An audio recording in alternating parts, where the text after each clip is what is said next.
Welcome, ladies and gentlemen, to the legend of PikVille Heavy Industries, a chronicle of how one ordinary Tempe kid stumbled into an extraordinary destiny.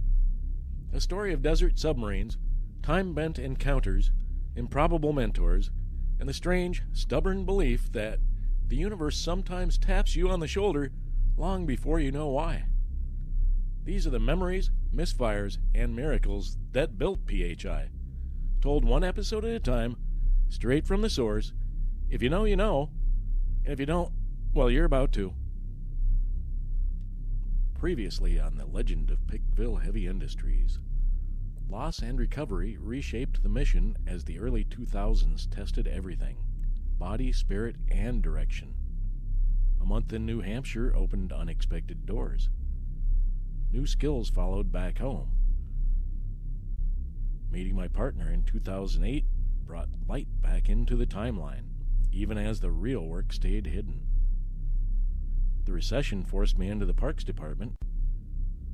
The unclear reactor grew tenfold. The job finally stabilized, and then the anomalies began. Blurry spots, drifting clocks, and faint music no one could explain. Something was changing beneath the surface. Episode 4: Aging Myself. Not all changes happen below the surface. By this point, the kid, now in his mid-50s, was finally digging his way out of years of financial strain, and it was time for the two of us to get serious about building the global headquarters of PikVille Heavy Industries. Let me tell you, being 56, working a full day outside in Tempe, Arizona in June, then heading straight to the new house to put in another 3 to 5 hours, it proved more than one thing. Mostly that I could really use a time machine. Funny I should mention that, because right around then, the desert submariner, as I'd taken to thinking of him, chose that exact moment to visit again. So there I was, tired, sore, still picking insulation out of my hair from tearing out the drop ceiling and AC ducts in the hallway of HQ the night before. And I roll into work at 5 in the morning to discover a total and complete lack of sprinklers in the park.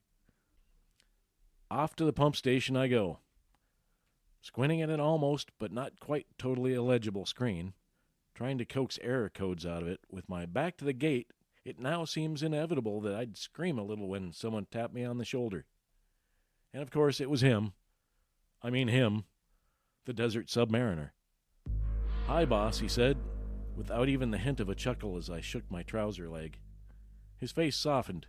"Congratulations on completing the unclear reactor. We'll take it from here, sir." And just like that, he and 3 other submariners loaded the whole thing into the chronosub.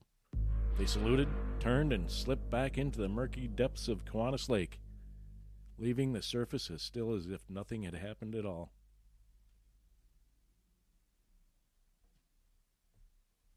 You're probably saying to yourself, "Yeah, right. Somebody would have noticed, A, 4 guys loading a large piece of equipment into a submarine in an inter-city park, and or B, an unclear reactor sitting in the pump house of a lake in that same park." But they didn't. Dog walkers are trained not to see anything, anywhere their dog might poop.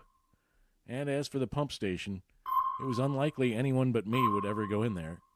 But if they had, I already had the cover story ready. I'd just say the PD left it there. They'd throw their hands in the air, mutter something unintelligible, and walk right back out. Problem solved. Now that we'd moved past all of that, I figured maybe I'd finally move past my involvement in this whole project. But not so much. The shimmering glow, or the glowing shimmer, I can't keep it straight, started showing up a lot more often, and every time it did, so did the desert submariner. That's when I finally learned his name: Exo Dale Cuppertine. As if knowing it would make any of this make more sense. That was episode 4, and yeah, that was real. We just opened a door we didn't even know existed. The desert's not just awake anymore, it's paying attention. The machinery's running hotter than it should, and episode 5 is already pulsing out there like a beacon we probably shouldn't follow, but we will. This is the legend of PikVille Heavy Industries. Stay heavy, man.